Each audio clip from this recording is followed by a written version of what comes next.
Welcome to the Trump Breaking News Network, your daily source for up-to-the-minute Trump news. Join us today and every day. Here's today's news. This is TBNN. Putin, U.S. downing of Syrian plane an act of war.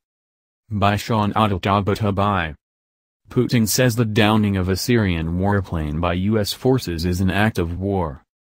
Russian President Vladimir Putin has slammed the U.S. downing of a Syrian government military jet on Sunday as a clear act of war against Russia. Speaking on behalf of the Russian president, Deputy Foreign Minister Sergey Ryabkov accused Washington of breaching international law by stopping Syrian forces from completing their mission against ISIS. According to Ryabkov, the U.S. has displayed a clear allegiance to ISIS. What is it then, if not an act of aggression? An act directly in breach of international law, Ryabkov told journalists. If you want, it's actually help for the terrorists the U.S. is fighting, declaring that they are conducting a counterterrorism policy, he added. Right.com reports, Ryabkov added that he believed the strike should be first of all regarded as the continuation of the U.S. agenda of neglecting the norms of international law. Regardless of who has power in Washington, people there are used to the fact that there are circumstances allowing them to arrogantly look down on, and in some situations, to openly ignore, the basics of international relations.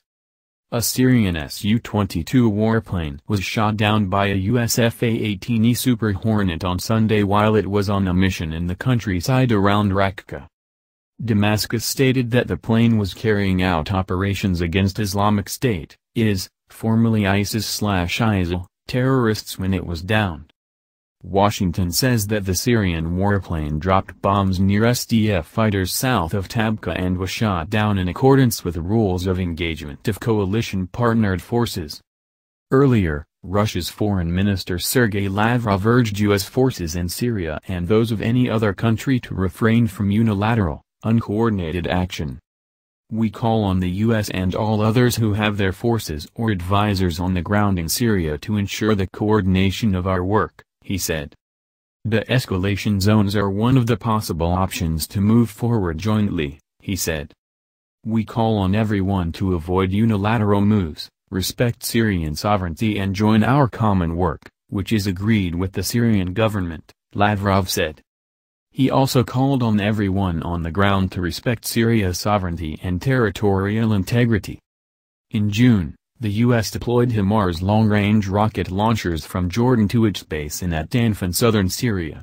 The move may be intended to cut off Syrian government troops from allies in Iraq, since there are no Islamic State militants in the region to target with the weapons, Lavrov said following the deployment.